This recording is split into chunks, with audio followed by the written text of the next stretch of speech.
Welcome to Case by Case. This is a podcast brought to you by Calum and Cheyne. Hello, Calum. Hello, Luke. And Luke Zadkovich. Good to be here today. And this is a super exciting episode for us. This is a big ticket guest. Yeah, I feel like we're getting into the big time here, huh? We've got big time guests coming on. We've got James Dapici all the way from Sydney, Australia. It's great to be in the room with you both here. It's almost as if I'm sort of sitting at one end of my own kitchen. It's lovely to have a chance to pop onto Case by Case. Look at this, but isn't it good? It's good to hear the voice of the man himself from Coffee and a Case Note talking to us. Coffee and a Case Note. In some ways, inspirational in us starting this. Or maybe I just use that as evidence to convince you that these things are a good idea.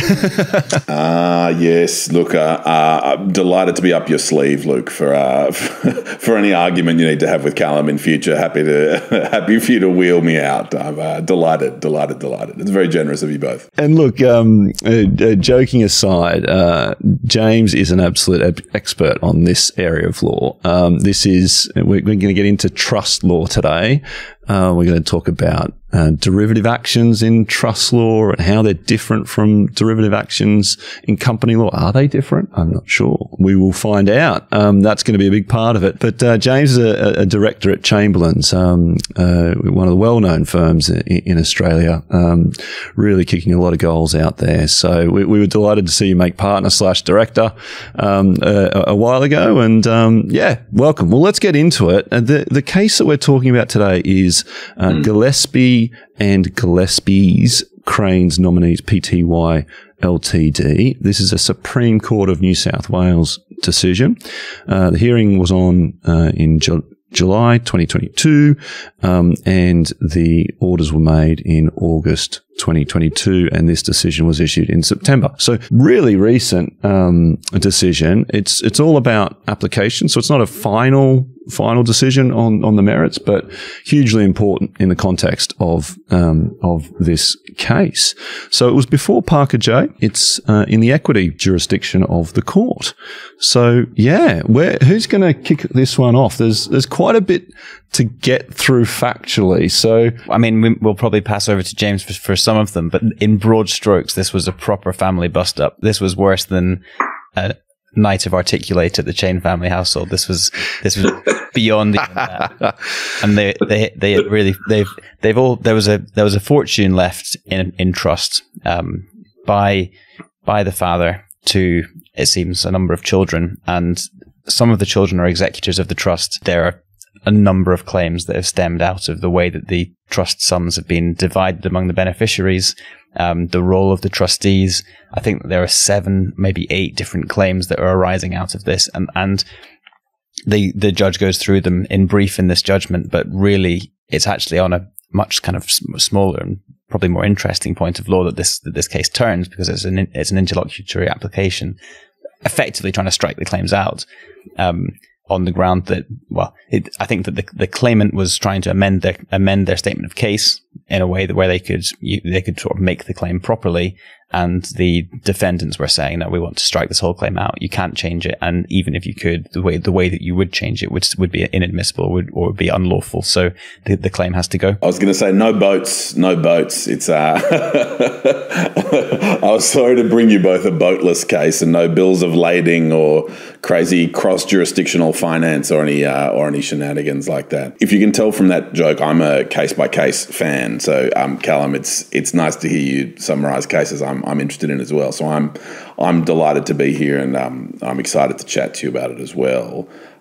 Can I just agree in advance one other point you've made there, Callum, about the fine and interesting nature of this one? A lot of us, when we hear the phrase "the rule in Foss and Harbottle," will say, "Oh no, that's something I'm meant to remember what that is. What is that again?" And it'll require us to do a Google search or something like that. Just as a refresher, because everyone listening sort of knows this rule and sort of can't remember it, but they know it somewhere. That's essentially the rule that says if there's wrong done to a company, then it's the company's claim to bring. So a shareholder can't, for example, go and bring a claim if a shareholder feels someone's done wrong by the company. And the exception to the rule in Foss and Harbottle is what we've come to describe the derivative action, where a shareholder or sometimes some other parties can come and stand in the shoes of the company and come and conduct that claim on behalf of the company. And the reason I'm delighted to agree with you both today on the interesting elements of this case is that for the longest time, decades and decades, we've all been very content that the exception to the rule in Foss and Harbottle that allows a shareholder in a company to bring a derivative action is available.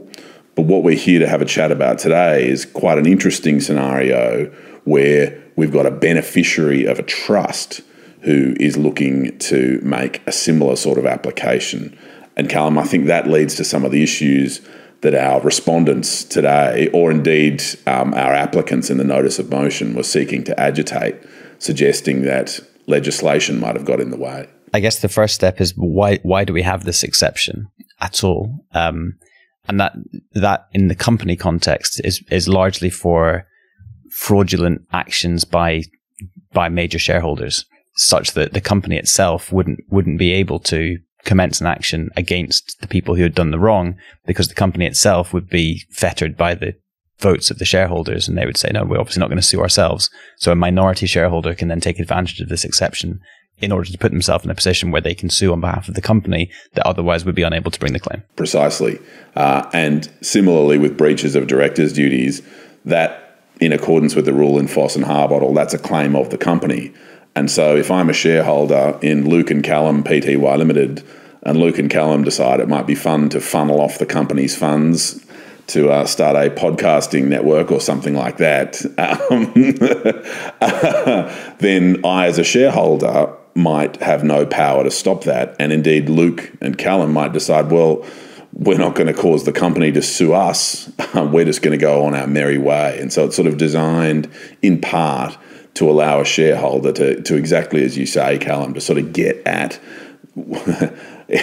lawyers using the word unfair. It always feels a bit silly, but those transactions that are open to be characterised as a breach of duty, where that duty is owed to the company, that corporate issue arising. And I really like that you've started there, James, because we think of these derivative actions as being actions that arise primarily in a company context. And we're used to them, we know them, that they kind of make a lot of sense. But trusts have been around longer than companies, and actually, go right back. And what we're talking about today is a derivative action in a trust context. So, trusts and companies have a lot of similarities about them, of course. But as we learn here, they are different. They have a lot of similarities, but there are distinctions. And the judge in this case goes through some of those distinctions and looks at the history. And I've got to say, I haven't spent a lot of time looking at the history of trust law since university, but I really... Why not? I know. Netflix or, trust law history. It's, speaking of which, I really like that Extraordinary Attorney Wu. Have you seen that? If you've not seen it, I'm yet to. I've told it to my team. No one's come back to me and said they've been able to watch it because they've got too much going on. She-Hulk has been assigned in our team, so our team's all about She-Hulk at the moment. So I don't know if that stands up, but it's good fun for so long. I think we're a couple of Extraordinary Attorney Wu. Get that in the mix. Let me know how that goes. But we'll make it happen. So I have not delved too much into the history of trust law, but this judgment I think is a really interesting one for an interlocutory application. If you do want to look at the origins of derivative actions in company law and in trust law without having a treatise on it, I think it's a really well packaged up judgment in that respect. I agree. With the greatest of respect, I think His Honour's done a fabulous job really getting on top of these issues. There's very early on in the judgment, paragraph 2, there's a chilling sentence, if you'll allow me to sort of take some of it. So His Honour sets out that this judgment sets out the reasons for a judgment that His Honour made on 12 August. And His Honour says, it incorporates some supplementary research undertaken after that date and some further thoughts designed to assist the parties. And, and you can just imagine just the chill down the spine of the lawyers acting on reading that would have been pretty significant. So I think His Honour's responded to Luke the issue you raise of saying, there'd probably be a bit of value in traversing this law and getting across it. The fundamental reason for that, if you'll forgive me for jumping the gun slightly, is that our defendants, our sort of misbehaving sons, as the plaintiff would put it, say essentially there's a section of the Corporations Act, which is our Australian piece of legislation that sort of controls companies, broadly speaking, says that Section 236 sub 3 essentially destroys, as it were, or voids the right of a person at general law to bring or intervene in proceedings aside from pursuant to that Act. So essentially the nature of that argument is the Act has abolished the derivative action aside from pursuant to this Act. A derivative action in relation to a trust is captured within that definition, and so a derivative action in respect of a trust is abolished by the operation of the section. Now, I don't want to spoil the ending because I'm concerned you're both champing at the bit, but essentially what His Honour has... essentially, I think Wagatha Christie is probably one of your best executions of the unfolding narrative. So I don't accept that. I respect your right to make that comment, Luke, but I reject it. I appreciate you raising it though. And so what His Honour has to grapple with is, this section of the Act attempts to abolish the form of derivative action that came before the Act. Is this derivative action in trust law a derivative action that falls within this legislative definition? And that's the real piece of homework that His Honour assigns himself with the greatest of respect, and that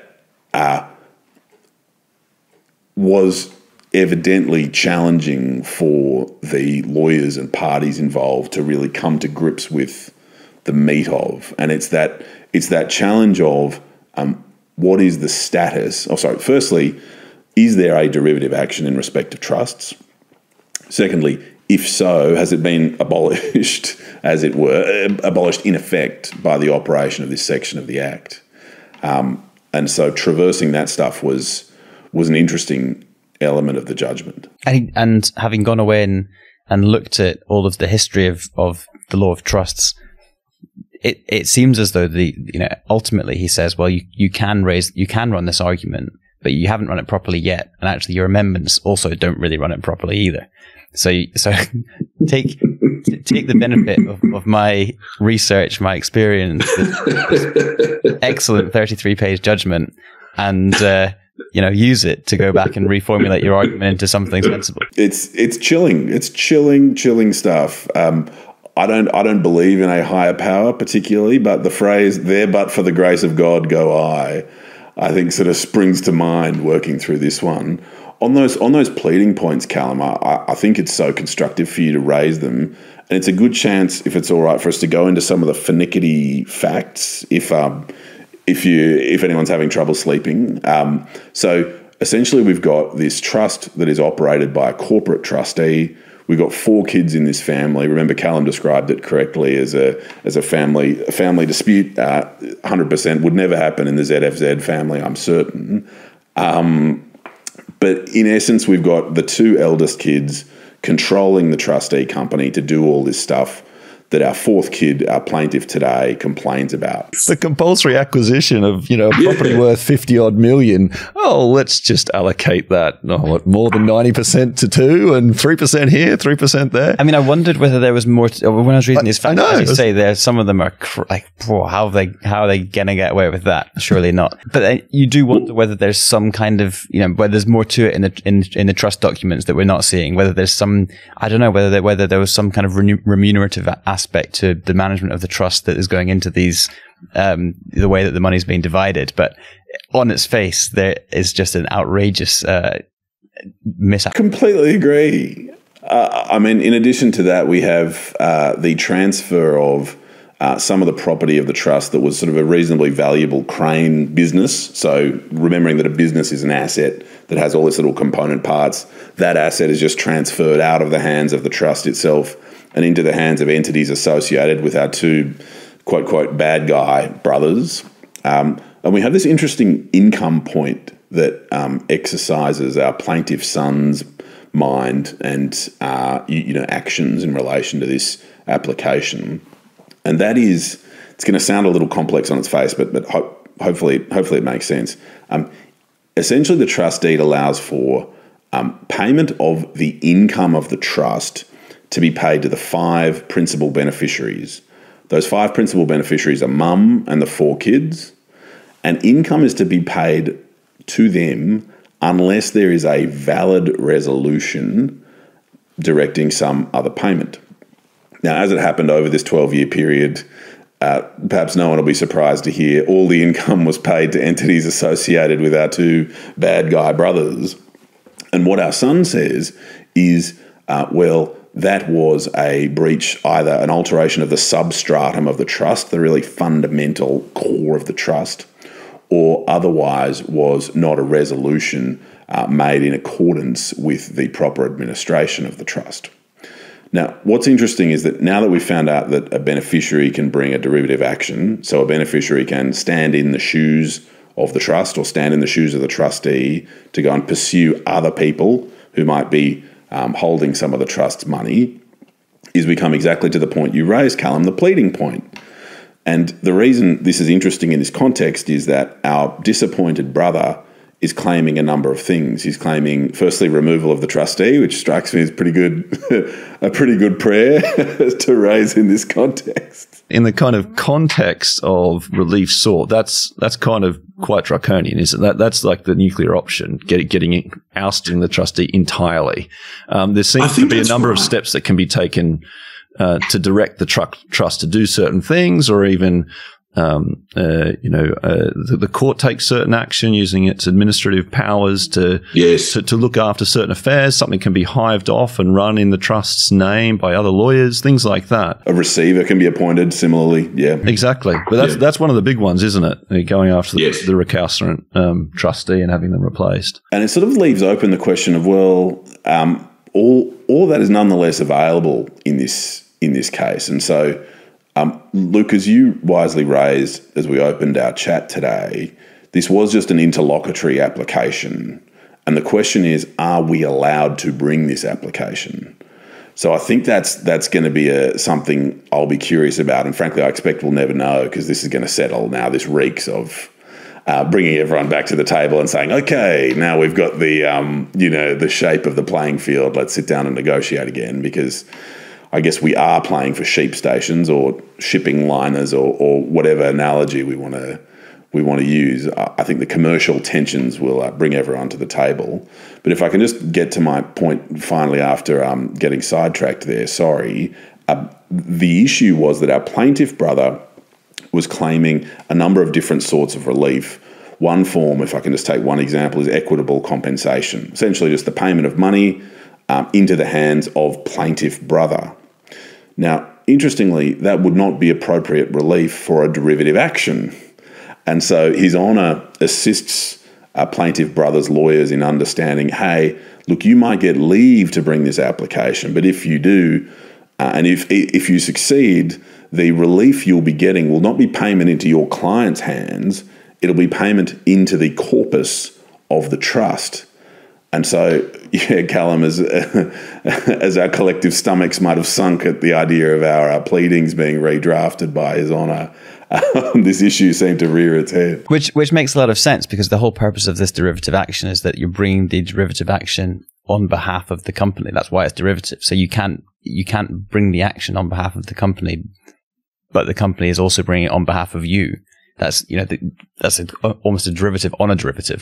The derivative on a derivative is a really good way of putting it, because the way I encounter it from time to time is you get a beneficiary of an estate, the estate contains shares in some family property. This is often old white rich guy owns a farm. Your sort of classic old white rich guy owns a farm. Presumably for you guys, old white rich guy owns a shipping company or something like that. There are many other nationalities involved in our field. That's it's true. All over the world. Certain nationalities in particular. One springs to mind. Yeah, exactly. And so Farm Pty Limited, Dad's shares in Farm Pty Limited fall into the estate, and there might be some misbehaviour alleged by the beneficiaries of the estate in relation to Farm Pty Limited. Now, the beneficiaries of the estate have no status, have no standing to complain about the conduct of Farm Pty Limited, because not only are they not shareholders in Farm Pty Limited, they are not legal owners of those shares. They are merely beneficial owners of those shares until distribution is made into their hands. So you get exactly, Calum, what you refer to, the double derivative position of, as a beneficiary, you try to cause the trustee to make a derivative application of their own in respect of the company, and it becomes this surprisingly complex legal position that spins out of what would appear to be a slightly more simple family position of, some old person dies, the assets then flow through to the estate, and often it becomes a little more complex than that. And it raises a really interesting aspect of this judgment, and this might say a lot about me and the way that I think, but I find procedural law fascinating. I know there are lots out there that say, the Uniform Civil Procedure rules and this. Just give me the substance. Let's not fuss around with dates and procedure and this and that. And I've always enjoyed it. Even when I did it at university, I've always enjoyed the procedural side of things, and still do. It's probably why I throw more to litigation in a way, but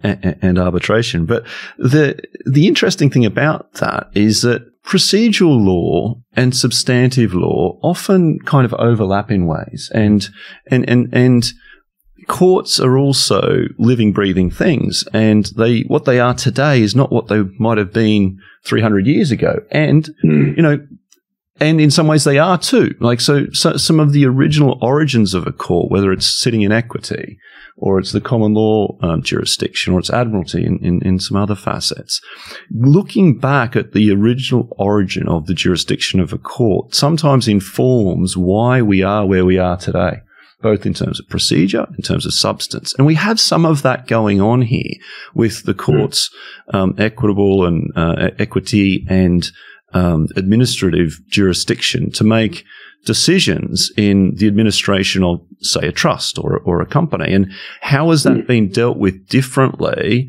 in the Substantive Corporations Act, and then how is it dealt with as a matter of procedure? And we have a really nice kind of case here that explores the nature of derivative actions in company law and then, with trust law, but then also, what's the timing of this? And when do you need to seek leave to do certain things when you're working within the procedural law that deals with this subject area? I couldn't agree more. And I think it shows a bit of, with respect, real sort of courage and forward thinking, from the judiciary. There's a judgment you both have reported on, the name of which escapes me if I ever knew it, which related to an arbitration clause and the time at which an arbitrator is, whatever the correct term is, appointed or engaged, and distinguishing that from a contractual engagement.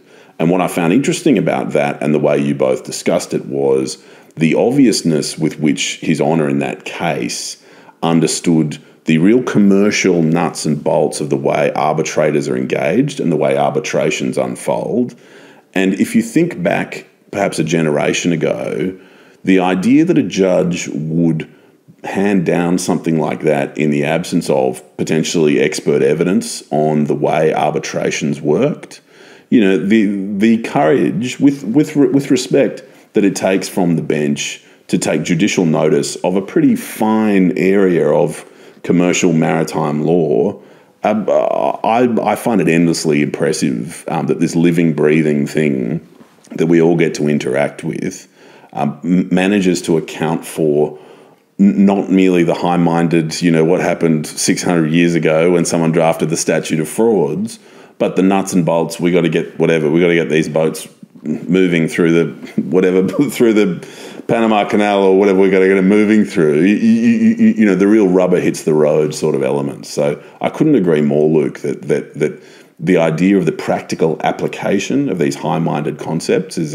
really exciting to me, really engaging. Taking a slight tangent to that, but in some ways similar. What we have here is legislation that kind of says one thing on its face, and the court saying, well, actually, it doesn't quite mean that, because we've got to interpret it in this way to give respect to the history of trust law.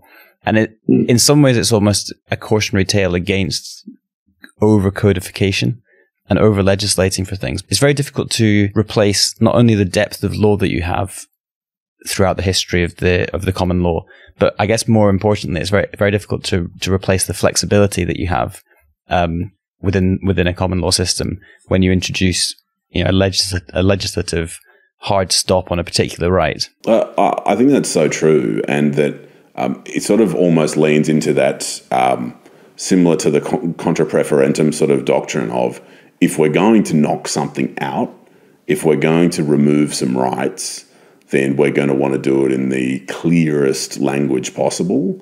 And so to the extent that there's any ambiguity, we're going to read that against closing the door on a claim. And it's bizarre that we're sitting here, tens of thousands of kilometres apart, talking about what draftspeople in the late 1990s in Australia were doing, messing around with, essentially colonial company law. But I think it does reflect, precisely as you say, Callum, the fineness of calibration that can be required to get these things right, and the real, butterfly effect, the ripples you can see years and years down the track, where what are we going to do with this $50 million the government paid our company can really sort of come to the fore as well. So it's a really interesting, probably again, that interplay between the not quite theoretical, but the sort of high-minded and the practical. This looks like a good claim otherwise, just on the few facts that we have, this does look like one where the bad guys have done the bad thing. Do you guys have the pub test? I feel like it passes the pub test. I know the test that you're referring to, and it feels like it passes the pub test, yeah. So you'd grant them leave not to engage in any undue speculation, but it's an interesting one. What you often see, and I think maybe there's a very, very famous judge, as I'm sure you know, Lord Denning over here, who always was kind of known for finding the right answer and then finding the right law afterwards. I feel very much like that was the case here. It even as we touched on with the pleading points at the end, it was very much like, okay, we're going to give you some rope here, go fix up your pleadings, and then all of you, I don't want to see you again, go and sort this out, right? Yeah. It's not going to be struck out on some technical basis. The pleadings are going to be updated. You're going to be able to claim equitable compensation if you'd like. But really what the directive is go and try and resolve it. That's what I kind of took away from the ending. But there's some interesting points in through that, like, where the distinction between a corporate trustee and a normal trustee, and how that fits within 2632. And it's not as obvious as one would seem. And what was interesting was there's not much law on this, right? There's a case kind of, saying, well, a corporate trustee can use the benefit of the Corporations Act, but, that's not really binding. And there was another case that kind of went the other way, but also wasn't directly on point.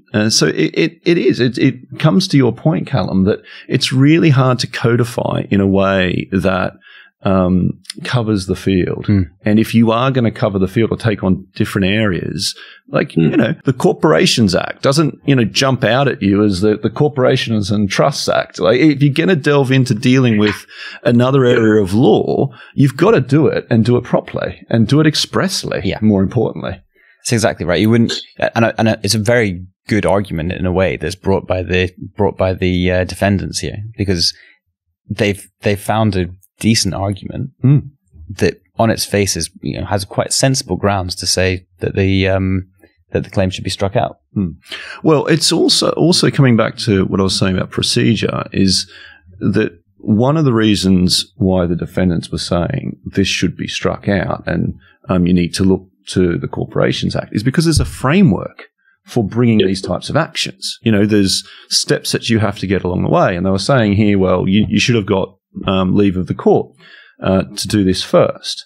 And so again, when you have kind of a procedure for these things, then that should be followed. So I can kind of see where the defendants were coming from and say, well, look, you can't just go directly like this. You have to go through the various steps. And ultimately the court said, well, actually, a derivative action in trust is different in nature. Very similar, got a lot of hallmarks of a derivative action in company law, but there are distinctions to it. And that was the area of this decision that I found really interesting. My jaw nearly hit the floor, frankly, Luke, on first pass, because I do a lot of, my practice is pretty much solely sort of shareholder disputes, partnership disputes these days.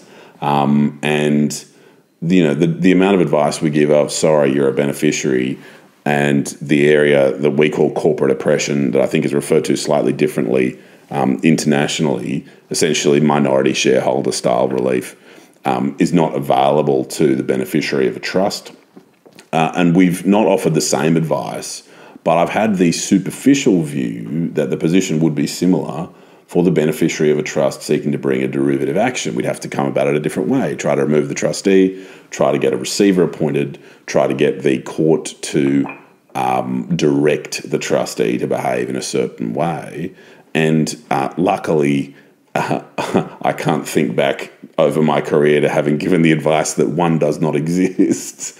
But it was quite striking to me that His Honour was so very firm and so very clear in this judgment to say, yes, one exists, and yes, it was not abolished by the operation of Section 236 sub 3. And so I sort of found this, and this sounds really weird, but hopefully we're all enough law nuffies in here that you'll come with me on this point. It was almost quite an emotional experience for me reading this judgment. It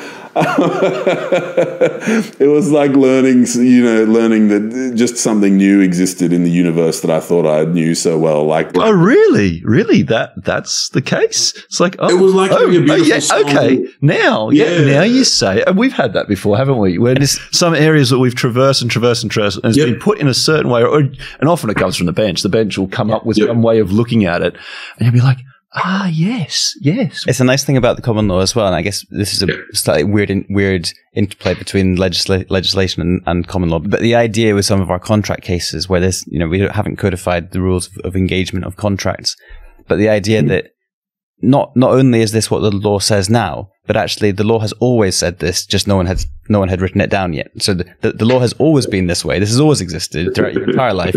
Yeah, you could have asked us any time. We would have given the same answer. Yeah, there are some people who made errors along the way, but the law never actually said what they thought it said. And you go back to you have these developments on developments, but it's always on the principle that it's always been that way. Lord Denning would call it the beauty of the common law, the majesty, something like that. He'd conjure up a good term for us, no doubt. How did you find reading an Australian case? And was there anything, because I was housed or schooled in Australian cases first, and then I spent so much of my career in England and then the US. But I'm interested for you to, because this is proper meat and potatoes type Australian law here. I mean, it's much more similar to English law than the US judgments. Yeah. Much more the kind of the exposition of the ideas and drawing it all together is something that in the US I find they're much more, this is the case. I'm relying on these cases. This is the answer. Whereas certainly in the English cases and also in this case, the judge will really go through the developments in the law, all the points of interest that they find, and for me that's a nice way to read a judgment. Well, I was going to ask what's the kind of value in terms of precedent of this judgment? Where does it sit in the Australian moderate? I think. I'll use it, and we'll see if it gets tested. Look, people get rolled on this stuff, and good judges get rolled in New South Wales, which I think I would arrogantly say is the leading state jurisdiction in Australia. Luke, I hope you'd accept that. Practice in Sydney, although I'm from the Gong, right? So, you don't hold that. You'll take it. Don't hold that against me. Shipping. It all comes back to shipping, doesn't it? It's good. It's good. It's in your blood, Luke. It's awesome. But I think there'd be real value here. I mean, these are the cases that go to appeal if someone's going to appeal them. Justice Parker is, with the greatest of respect, a well-respected judge, and my inkling is that this has got real power and have real echoes through the way people like us in our little jurisdiction are going to be advising clients in these sorts of situations. And the way it's drafted, as well as a judgment, I think also helps the value of these. Even if it doesn't strictly have value in other states, and I don't know how the states interact with each other in terms of precedent, but even if not, then it seems like it's quite difficult to get away from the argument. I think His Honour understood the solemnity with which the task he was confronted with the greatest of respect.